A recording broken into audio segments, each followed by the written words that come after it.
Berapa kos nak kahwin dua Kawan minta tolong kira kan. Wah, makin nakal Maidin dan kawan dia ni. Kalau dengan isteri pun duit belanja nak bagi 5,000 sebulan pun kena kod. Tak lepas, lupakan je dah. Mai lagi yang kat luar sana nak kahwin seorang pun tak lepas-lepas. Bukan sebab tak ada duit, tapi belum ada calon. Berapa ya kos kalau nak kahwin untuk yang single dulu? Jom kita breakdown. Kalau KL, Selangor, mas kahwin paling tinggi RM300. Pula calon isteri tu ada kacukan Arab lah, kacukan Patani lah, pula yang pandai masak.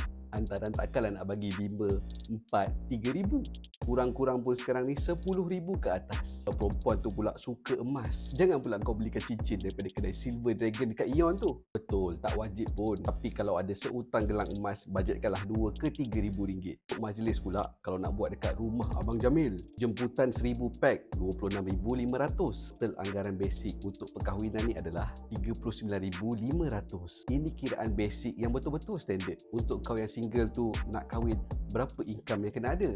Tapi kejap, katalah duit untuk kahwin ni dah ada, tapi calon pula tak ada. Nak buat macam mana? Kau pula jenis pendiam, kentut tak bunyi tapi bau sampai. Akan nak guna WeChat, look around, goncang-goncang telefon ataupun download Tinder. Confirm jumpa calon-calon yang liberal. Cuba download apps Moose.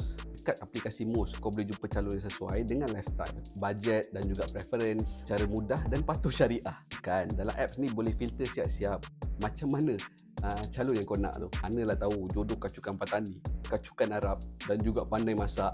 Tengah tunggu korang dekat Moose. Kalau dah jumpa pula calon yang berkenan dekat Moose tu, apa yang kena saving kalau nak kahwin 1 ke 2 tahun lagi? Katalah sekarang gaji dah stabil RM6,000 sebulan. Kalau nak kahwin lagi 2 tahun, sebulan kena saving RM1,645.